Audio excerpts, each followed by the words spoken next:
மாண்புமிகு கழக தலைவர், தமிழக முதலமைச்சர் அவர்களே, கழகத்துடைய பொதுச் செயலாளர்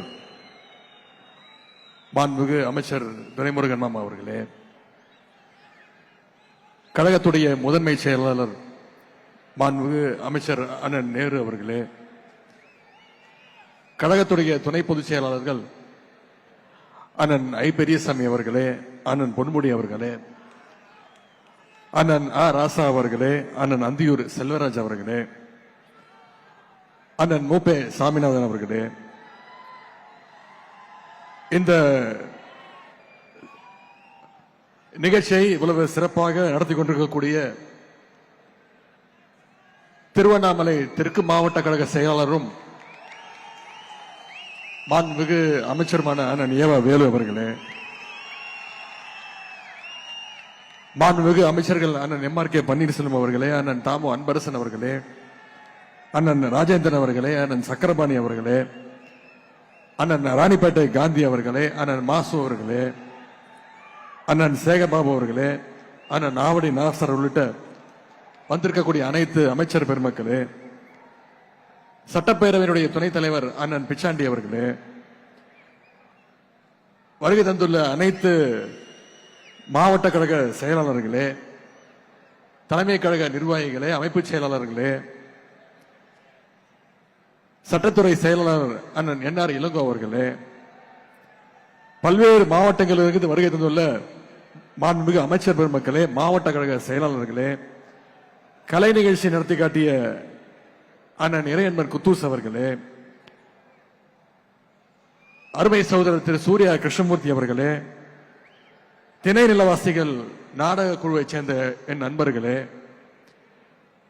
இளைஞரணியினுடைய மாநில துணை செயலாளர்கள் சகோதரர் பிரபு கஜேந்திரன் அவர்களே, சகோதரர் ஜோயல் அவர்களே, சகோதரர் இன்பா ரகு அவர்களே, சகோதரர் இளையராஜா அவர்களே, சகோதரர் அப்துல் மாலிக் அவர்களே, நாடாளுமன்ற உறுப்பினர் சகோதரர் பிரகாஷ் அவர்களே, சகோதரர் சீனிவாசன் அவர்களே, சகோதரர் ஜி பி ராஜா அவர்களே, சகோதரர் ஆனந்த்குமார் அவர்களே, திருவண்ணாமலை மாவட்ட இளைஞரணி அமைப்பாளரும் நாடாளுமன்ற உறுப்பினருமான சகோதரர் சி என் அண்ணாதுரை அவர்களே, சகோதரர் நரேஷ்குமார் உள்ளிட்ட வடக்கு மண்டலத்துக்கு உள்ளிட்ட அனைத்து மாவட்ட மாநகர ஒன்றிய நகர பகுதி பேரூர் வார்டு அமைப்பாளர்களே, துணை அமைப்பாளர்களே, பாக அமைப்பாளர்களே, சட்டமன்ற உறுப்பினர்கள் அண்ணன் மூப்பே கிரி அவர்களே, அண்ணன் சரவணன் அவர்களே, அண்ணன் அம்பேத்குமார் உள்ளிட்ட நாடாளுமன்ற சட்டமன்ற உறுப்பினர்களே, அண்ணன் ஜோதி அவர்களே, மாநகர மேயர் நிர்மலா கார்த்திக் வேல்மாறன் உள்ளிட்ட அனைத்து உள்ளாட்சி அமைப்புகளுடைய பிரதிநிதிகளே, மாநில துணைத் தலைவர் மருத்துவர் கம்பன் அவர்களே, இளைஞரணி உள்ளிட்ட அனைத்து அணிகளுடைய நிர்வாகிகளே, அனைத்து மாநகர ஒன்றிய நகர பகுதி பேரூர் கிளை வார்டு கழக செயலாளர்களே, நிர்வாகிகளே, வடக்கு மண்டல நிர்வாகிகள் சந்திப்புக்காக திருவண்ணாமலை ஒருங்கிணைந்த மாவட்ட கழகத்துடைய நிர்வாகிகளே, 29 மாவட்ட கழகங்களை தவிர தமிழ்நாட்டுடைய பிற மாவட்டங்களிலிருந்து வருகை தந்து இந்த நிகழ்ச்சியை தன்னார்வத்தோடு ஒருங்கிணைத்திருக்கக்கூடிய என் அருமை இளைஞரணி நிர்வாகிகளே, அன்பகம் பணியாளர்களே, கழகத்துடைய மூத்த முன்னோடிகளே, முத்தமிழங்க டாக்டர் கலைஞருடைய உயிரினும் மேலான அன்பு உடன்பிறப்புகளே, கழகத்துடைய முதன்மை அணியாம் இளைஞரணியுடைய வடக்கு மண்டல நிர்வாகிகள் சந்திப்பு நிகழ்ச்சி மூலம் உங்களை எல்லாம் சந்திப்பதில் எனக்கு மிகுந்த பெருமை, மகிழ்ச்சி. 2 ஆண்டுகளுக்கு முன்பு இளைஞரணியுடைய 2வது மாநில மாநாட்டை சேலத்தில் வெற்றிகரமா நடத்தி காட்டணும். அந்த மாநாட்டுடைய வெற்றி, அதன் பிறகு வந்த 2024 நாடாளுமன்ற தேர்தலில் நமக்கு மிகப்பெரிய வெற்றியை தமிழ்நாட்டு மக்கள் கொடுத்தாங்க.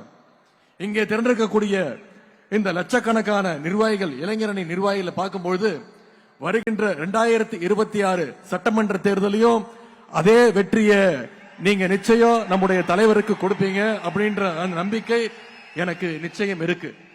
அதற்கு அந்த வெற்றிக்கு இந்த நிர்வாகிகள் சந்திப்பு மிக மிக முக்கியமான ஒரு காரணமாக நிச்சயம் அமையும்.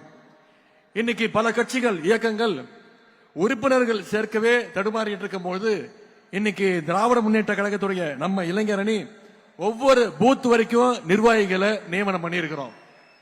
அந்த வகையில இன்னைக்கு 91 சட்டமன்ற தொகுதிகளுக்குள்ள மாவட்டம், மாநகரம், ஒன்றியம், நகரம் முதல் பாகம் வரை பூத் வரைக்கும் அமைப்பாளர், துணை அமைப்பாளர்னு 1,30,000 நிர்வாகிகள் இந்த கூட்டத்திற்கு, இந்த சந்திப்புக்கு நீங்க வருகை இருந்திருக்கீங்க. இந்த சந்திப்புக்கு முதல்ல அனுமதி வழங்கிய நம்முடைய கழக தலைவர் அவருக்கு முதல்ல இளைஞரணியின் சார்பாக என்னுடைய நன்றியை தெரிவித்துக் கொள்கின்றேன். அதேபோல கழகத்துடைய பொதுச் செயலாளருக்கும் முதன்மை செயலாளருக்கும் வந்திருக்கக்கூடிய அனைத்து துணை பொதுச் செயலாளர்களுக்கும் இந்த சந்திப்பை இவ்வளவு சிறப்பாக ஏற்பாடு செய்திருக்கக்கூடிய உங்களுடைய மாவட்ட அமைச்சர், மாவட்ட கழக செயலாளர் அண்ணன் ஏவா வேலு அவர்களுக்கும் இளைஞரணியின் சார்பாக என்னுடைய நன்றியை நான் தெரிவித்துக் கொள்கின்றேன். அது மட்டுமல்ல, இந்த சந்திப்பை சாத்தியப்படுத்திய அனைத்து மாவட்ட அமைச்சர்கள், மாவட்ட பொறுப்பு அமைச்சர்கள், மாவட்ட, ஒன்றிய, நகர, பேரூர் கிளைக்கழக செயலாளர்கள், இளைஞரணியினுடைய மாநில துணை செயலாளர்கள், அனைத்து மாவட்ட அமைப்பாளர்கள், துணை அமைப்பாளர், உங்க அத்தனை பேருக்கும் இந்த நேரத்தினுடைய நன்றியை நான் தெரிவிச்சிருக்கேன். வந்திருக்கக்கூடிய அனைத்து இளைஞரணி தம்பிமார்களையும் சகோதரர்களையும் இளைஞரணி செயலாளரா உங்க அத்தனை பேரையும் வருக வருக என வரவேற்கிறேன். என்னுடைய நன்றியும் நான் தெரிவித்துக் கொள்கின்றேன். திருவண்ணாமலையில மலை இருக்குன்னு எல்லாருக்குமே தெரியும். ஆனா மலை மட்டும் இல்ல, இங்க திருவண்ணாமலையில கடலும் இருக்கின்ற அளவுக்கு இங்கே கடல் போல கூடி இருக்கக்கூடிய என்னுடைய இளைஞரணி தம்பிமார்கள் அத்தனை பேருக்கும் என்னுடைய நன்றியை நான் தெரிவித்துக் கொள்கின்றேன். இங்க நின்ற தேர்தல்லாம் வென்ற தலைவர் கலைஞர். அவர் வழியில இன்னைக்கு தான் தலைவராக பொறுப்பேற்ற பிறகு இந்த இயக்கம் சந்தித்த அனைத்து தேர்தலையும் வெற்றியை மட்டுமே கொடுத்திருக்கக்கூடிய நம்முடைய கழக தலைவர் அவர்கள் இங்கே பெருமையோடு பூரிப்போடு உட்கார்ந்திருக்கிறார். சேலம் இளைஞரணி மாநாட்டில் தலைவர் பேசும்போது குறிப்பிட்டு பேசினார், வாழ்த்து பேசினார். என்ன சொன்னாரு? நான் கழக தலைவராக மட்டும் உங்களை வாழ்த்தவில்லை, உங்களுடைய தந்தையாக நான் வாழ்த்துறேன் அப்படின்னு தலைவர் சொன்னார். ஏன்னா உதயநிதி மட்டும் என்னோட பிள்ளை கிடையாது, என்னுடைய வாரிசு கிடையாது, இங்க கூடியிருக்கக்கூடிய லட்சோப லட்ச இளைஞர்களும் என்னுடைய வாரிசு, என்னுடைய கொள்கை வாரிசு அப்படின்னு தலைவர் அவர்கள் நம்மளை பாராட்டினார். அப்படிப்பட்ட கொள்கை வாரிசுகளாக நாம இங்க எழுச்சியோடு கூடியிருக்கின்றோம். இன்னைக்கு மாநாடுன்னா பல கட்சிகள்ல ஆயிரக்கணக்கில் கூட இல்ல, 100 கணக்கில் இளைஞர்களை திரட்டுறது அவ்வளவு பெரிய விஷயம், சாதாரண விஷயம் கிடையாது. ஆனா நம்முடைய கழகத்தில் மட்டும்தான் இளைஞரணி நிர்வாகிகளையே கிட்டத்தட்ட ஒரு மாநாடு போல நாம இங்க கூட்டியிருக்கிறோம். இந்தியாவிலேயே வேற எந்த இயக்கமும் செய்யாத சாதனையை நாம செஞ்சு காட்டியிருக்கின்றோம். இது ஏதோ கணக்கு காட்டுவதற்காக கூட்டப்பட்ட கூட்டம் கிடையாது.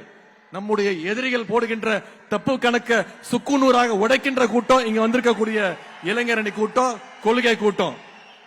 பொதுவா இளைஞர்கள் அதிகமா கூடுனா அவங்களை கட்டுப்படுத்த முடியாது, கட்டுப்பாடு இருக்காது அப்படின்ற ஒரு பிம்பம் இப்ப வந்திருக்கு.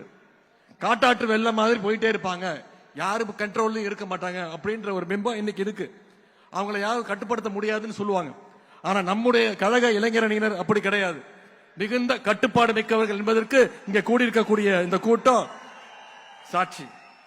கட்டுப்பாடு இல்லாம 1 லட்சம் இல்ல 1 கோடி இளைஞர்களை திரண்டாலும் அதனால யாருக்கும் எந்த பயனும் கிடையாது. அப்படிப்பட்ட கட்டுப்பாடு இல்லாத கூட்டத்தை வச்சுக்கிட்டு யாராலையும் எதையும் சாதிக்கவும் முடியாது. ஆனா உங்களை மாதிரி கட்டுப்பாடோடு இருக்கக்கூடிய இந்த கூட்டம், கொள்கை கூட்டம், கழகத்திற்கு மட்டுமல்ல இன்னைக்கு ஒட்டுமொத்த தமிழ்நாட்டுக்குமே மிகப்பெரிய ஒரு பலம்னு என்னால உறுதியாக சொல்ல முடியும். மற்ற இயக்கத்துல எல்லாம் தொண்டர்கள் இருப்பாங்க, நிர்வாகிகள் இருப்பாங்க, தலைவர்கள் இருப்பாங்க, பொறுப்பாளர் இருப்பாங்க. ஆனா திமுகவில் மட்டும்தான் உண்மையான அன்போட உடன்பரப்பேன்னு கூப்பிடுற கூட்டம் நம்முடைய திமுகவில் மட்டும்தான் இருக்கு. இன்னைக்கு நம்முடைய திராவிட முன்னேற்ற கழகம் 75 ஆண்டுகளை கடந்து 76வது ஆண்டுல நாம நடைபோட்டு இருக்கோம். இந்த 75 ஆண்டுகள்ல உடன்பிறப்புகள் சிறைகளுக்கு போயிருக்காங்க, சித்திரவதைகளை அனுபவிச்சிருக்கிறாங்க, ஏன் மொழிக்காக தன்னுடைய உயிரையே தியாகம் பண்ணி இருக்கிறாங்க. ஆனா நம்முடைய உடன்பிறப்புகளாக இருக்கட்டும், இளைஞரணி தம்பிகளா இருக்கட்டும், எந்த நேரத்திலையும் இருந்து பின்வாங்கியது கிடையாது, ஆதிக்கத்துக்கு அடிபணிஞ்சதுக்கு நிச்சயம் கிடையாது, எந்த நேரத்திலையும் சுயமரியாதையை விட்டு கொடுத்தது கிடையாது. அப்படிப்பட்ட திமுக இன்னைக்கு சில பேர் மிரட்டி பார்க்கிறாங்க. குறிப்பா குஜராத்தில் ஒரு நிகழ்ச்சி, அதுல பேசின ஒன்றிய உள்துறை அமைச்சர் திரு அமித்ஷா அவர்கள் பேசுறார், நமக்கெல்லாம் ஒரு சவால் விட்டிருக்கிறார். பீகார்ல நாங்க வெற்றி பெற்றுட்டோம், அடுத்து எங்களுடைய இலக்கு தமிழ்நாடு, அடுத்து எங்களுடைய டார்கெட் தமிழ்நாடுன்னு ஒன்றிய உள்துறை அமைச்சர் திரு அமித்ஷா அவர்கள் பேசுறார்.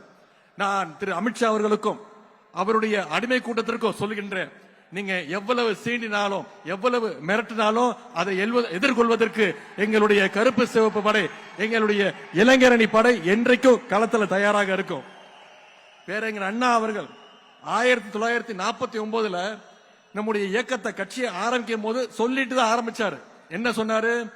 டெல்லியினுடைய ஆதிக்கத்தை எதிர்க்கத்தான் நாங்க வரோம்னு சொல்லிட்டு தான் கருப்பு சிவப்பு கொடியை ஏத்தினார் பேரறிஞர் அண்ணா அவர்கள். அன்னைக்கு ஆரம்பிச்சு இன்னைக்கு வரைக்கும் தமிழ்நாட்டை காப்பாற்றுவதற்கான அந்த போர்க்களத்துல திராவிட முன்னேற்ற கழகம் என்னைக்குமே முன்வரிசையில் இருந்திருக்கு. இந்த போர்க்களத்துல எதிரிகள் தான் மாறி மாறி வந்திருக்காங்களே தவிர திராவிட முன்னேற்ற கழகம் என்னைக்குமே அதே வலிமையோடு இன்னைக்கு இருந்திருக்கு. ஏன்னா நம்முடைய முதலமைச்சர் அவர்கள் ஏற்கனவே சொன்ன மாதிரி தமிழ்நாடு என்னைக்குமே டெல்லிக்கு அவுட் ஆஃப் கண்ட்ரோல் தான். அப்படிப்பட்ட நம்மளை பார்த்து தயாராக இருக்க. நாங்க தமிழ்நாட்டுக்கு திராவிட முன்னேற்ற கழகம் ஏதோ ஆட்சி அதிகாரத்துக்கு வரணும், பதவியை தக்க வச்சுக்கணும்னு உருவாக்கப்பட்ட இயக்கம் கிடையாது. இது தமிழ்நாட்டு மக்களை, தமிழினத்தை காப்பாற்றுறதுக்காக துவங்கப்பட்ட இயக்கம். மிசா எனும் நெருப்பாற்றில் நீந்தி வந்த இயக்கம். உலக வரலாற்றிலேயே ஈடு இணையில்லாத மொழி போரை நடத்தி அதிலையும் வெற்றி பெற்ற இயக்கம் திராவிட முன்னேற்ற கழகம். தமிழ் மொழிக்காக தண்டவாளத்தில் தலை வைத்த இயக்கம் திராவிட முன்னேற்ற கழகம். பல துரோகங்களை, பல அடக்குமுறைகளை வீழ்த்திய இயக்கம் திராவிட முன்னேற்ற கழகம். இப்படிப்பட்ட எங்களை குஜராத்தில் உட்கார்ந்து மிரட்டி பணிய வைக்கலாம் நினைச்சா நிச்சயம் அது உங்க கனவுல கூட நடக்காது. இங்க கூடி இருக்கக்கூடிய இளைஞரணி தம்பிமார்களும் தலைவருடைய உடன்பிறப்புகளும் இருக்கிற வரைக்கும் நிச்சயம் அது நடக்க விட மாட்டாங்க. ஆகவே கடைசி உடன்பிறப்பு இருக்க வரைக்கும் தமிழ்நாட்டை சங்கி கூட்டத்தால தொட்டு கூட பார்க்க முடியாது. நீங்க பீகார்ல வெற்றி பெற்றிருக்கலாம், உத்தரப்பிரதேசம், மத்திய பிரதேசம், வடநாட்டில் நீங்க வெற்றி பெற்றிருக்கலாம். ஆனா தமிழ்நாட்டுக்குள்ள ஈஸியா நுழைஞ்சிடலாம்னு நீங்க தப்பு கணக்கு போடுறீங்க. ஏன்னா நிச்சயம் நடக்காது. ஏன்னா தமிழ்நாட்டுக்குன்னு ஒரு தனித்துவம் இருக்கு. தந்தை பெரியார் அப்படிங்கிற கொள்கை நெருப்பு தமிழ்நாட்டை என்னைக்கும் சுற்றி நின்று காப்பாத்திட்டு இருக்கு. பேரறிஞர் அண்ணா, டாக்டர் கலைஞர் அவர்களும் அவங்க இன்றைக்கும் உணர்வாக இருந்து நம்முடைய தமிழ்நாட்டை வழி நடத்திட்டு இருக்கிறாங்க. ஜனநாயகத்தை பாதுகாக்க தன்னுடைய 23 வயசுல மிசா கொடுமைகளை எதிர்கொண்ட கழக தலைவர் அவர்கள் நம்மை வழிநடத்த இன்றைக்கு இங்க இருக்கிறாங்க. பாஜக அப்படின்றது மதம் பிடிச்சு ஓடுற யானை அப்படின்னு நாம நினைச்சிட்டு இருக்கோம்.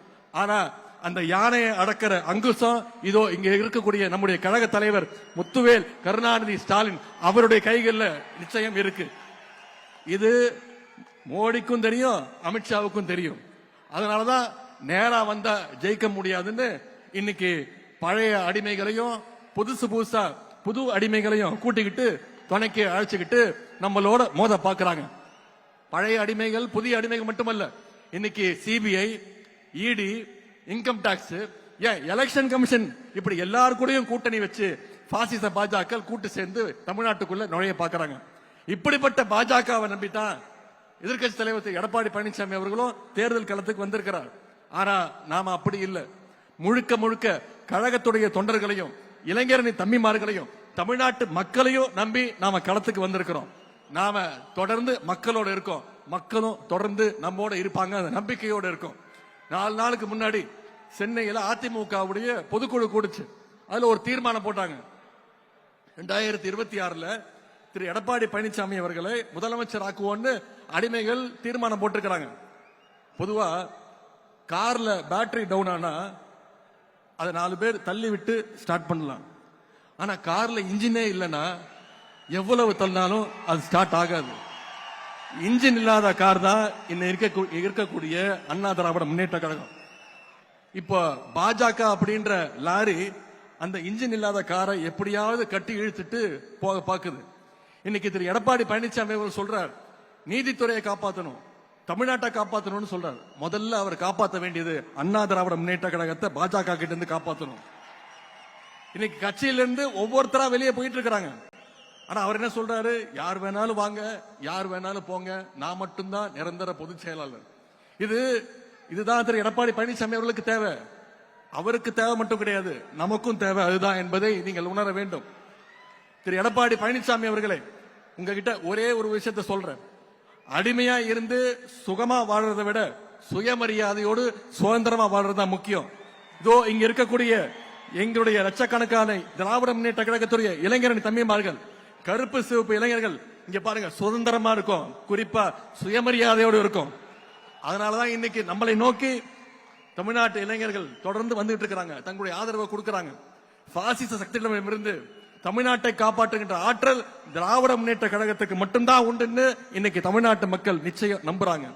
மக்களுக்கு அந்த நம்பிக்கையை வித்துட்டவர், அந்த நம்பிக்கையை பெற்றுள்ள தலைவர் நம்முடைய கழக தலைவர் அவர் இங்க வந்திருக்கிறாங்க. கழக தலைவர்கள் மீது மக்களுக்கு இருக்கக்கூடிய அந்த அசைக்க முடியாத நம்பிக்கை தான் பாசிச சக்திகளையும் அடிமை கூட்டத்தையும் அவங்களுடைய கண்களையும் உறுத்திக்கிட்டு இருக்கு. அதனாலதான் அமைதி பூங்காவா இருக்கக்கூடிய தமிழ்நாட்டில் எப்படியாவது நுழைஞ்சு ஏதாவது ஒரு கலவரத்தை செய்யலான்னு முயற்சி செஞ்சுக்கிட்டு இருக்கிறாங்க. அந்த பாசிச கலவர சக்திகளுக்கு தமிழ்நாட்டு மக்கள் சார்பாக இளைஞரின் தன்மைமார்கள் நாம அத்தனை பேர் சொல்லுவோம், we will never allow you, we are ready to face the consequences. நாங்கள் உங்களை நிச்சயம் தமிழ்நாட்டுக்குள்ள அனுமதிக்க மாட்டோம். அதனால் ஏற்படுகின்ற விளைவுகளை நிச்சயம் களத்துல சந்திப்போம். தமிழ்நாட்டில் நடந்து வருகின்ற ஆட்சி சமூக நீதியை, சமத்துவத்தை, மதச்சார்பினையை, பெண்ணுரிமையை காக்கின்ற ஒரு ஆட்சி. இப்படிப்பட்ட நம்முடைய கழக ஆட்சியை மீண்டும் கொண்டு வர வேண்டியது நம்முடைய பொறுப்பு, குறிப்பா இளைஞரணி தம்பிமார்களுடைய கடமை. இங்க வந்திருக்கக்கூடிய இளைஞரணி நிர்வாகிகளுக்கு அந்த கடமை அதிகமாக இருக்கின்றது. இந்த நேரத்தில் தலைவர் அவர்களுக்கும் கழகத்துடைய பொதுச் செயலாளர்களுக்கும் ஒரு அன்பான இளைஞர்களின் சார்பாக ஒரு அன்பான வேண்டுகோள். நிச்சயம் வர இருக்கின்ற சட்டமன்ற தேர்தலில் எங்களுடைய இளைஞர்களுக்கு நீங்க போட்டியிட அதிகமாக வாய்ப்பை தர வேண்டும். இளைஞர்களுக்கு கொடுக்க வேண்டும், இளைஞரணிக்கு தான் கொடுக்கணும்னு சொல்லுவேன், இளைஞர்களுக்கு கொடுக்க வேண்டும் கோரிக்கை வைக்கிறேன். இளைஞரணி சார்பாக என்னென்ன பணிகள்லாம் செஞ்சிருக்கோம்னு நம்முடைய துணை பொதுச் செயலாளர் ஆர் ஆசா அவர்கள் இங்க பேசினாங்க. இவ்வளவு நாளா நாம என்ன செஞ்சோம் அப்படிங்கிறது எவ்வளவு முக்கியமோ அதே மாதிரி இனிமே என்ன செய்ய போறோங்கிறதோ மிக மிக முக்கியம். அப்படி நமக்கு முன்னாடி இருக்கக்கூடிய முதல் பணி, அடுத்த முக்கியமான பணி தான் 2026 சட்டமன்ற தேர்தல் பணி.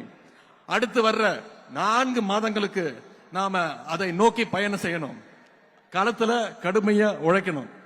அடுத்த தலைமுறை இளைஞர்களை சந்திச்சு பேச வேண்டும், உங்களுடைய நண்பர்களை சந்திச்சு பேசணும், அவங்களுக்கு அரசியல் பத்தின புரிதல் வரணும். யார் வேணாலும் இடையில வரட்டும் போகட்டும், அதை பத்தி நமக்கு கவலை வேண்டாம். வானவில் பார்க்கறதுக்கு ரொம்ப அழகா இருக்கும், கலர் கலரா இருக்கும், அதை பார்க்கறதுக்கு மக்கள் கூடுவாங்க.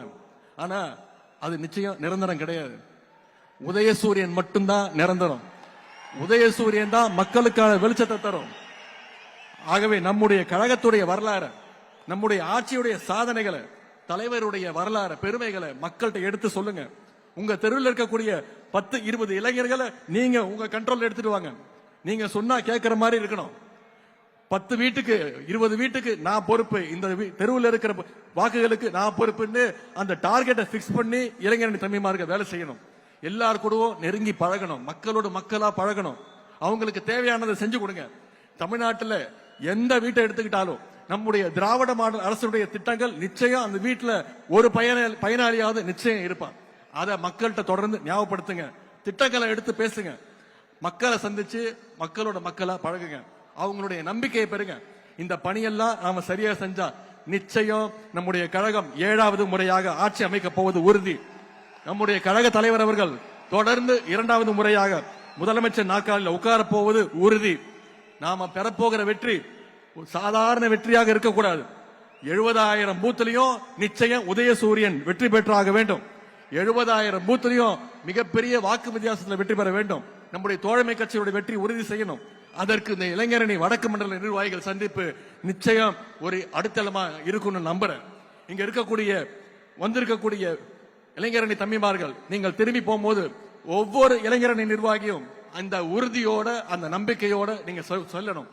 திருவண்ணாமலையில கூடினோம், திக்கெட்டும் இதனால தமிழ் அப்படின்னு நாளைய வரலாறு சொல்லணும். இந்த நேரத்தில் இறுதியா ஒரே ஒரு விஷயத்தை தலைவர்கிட்ட சொல்ல விரும்புகின்றேன், இளைஞரணி தம்பிமார்களுக்கு நினைவுபடுத்த விரும்புகின்றேன். 2ஆம் உலகப் போர் சமயத்துல ஜெர்மனியோட படையெடுப்பை தாக்குப்பிடிக்க முடியாம எதிரில் இருந்த எல்லா நாடுகளும் ஜெர்மனி கிட்ட போய் சரண்டர் ஆயிட்டாங்க. ஆனா அப்படிப்பட்ட ஜெர்மனியவே எதிர்த்து நின்னது ஒரே ஒரு ரஷ்ய நகரம். அந்த நகரம் தான் தோற்கடிச்சது. அந்த நகரத்துடைய பெயர் ஸ்டாலின் கிராட். அதே மாதிரி நம்ம நாட்டில் பாசிஸ்டுகளுக்கு எதிரான போர்ல இந்தியாவின் ஸ்டாலின் கிராடா இருந்து நம்முடைய தமிழ்நாடு களத்தில் நின்று ஜெயிச்சு காட்ட வேண்டும். நம்முடைய தலைவர் தலைமையை மீண்டும் கொண்டு வர வேண்டும். அதற்கு இங்கு கூடியிருக்கக்கூடிய லட்சோப லட்சம் இளைஞரணி பட்டாளம் நம்முடைய தலைவர்களுடைய கரங்களை நாம் வலுப்படுத்த வேண்டும். வென்றோம் வென்றோம் வென்றோம் 200 படைப்போம் வரலாறு என்ற சாதனையை படைக்க அடுத்த 100 நாட்கள் இளைஞரணி தம்பிமார்கள் களத்தில் இருந்து உழைப்பதற்கு நாங்கள் தயார் தயார் தயார் என்று தலைவரிடத்தில் நாங்கள் உறுதி சொல்கின்றோம். இந்த வாய்ப்புக்கு நன்றி கூறி விடைபெறுகின்றேன். தலைவர்களுக்கு நன்றி, வணக்கம்.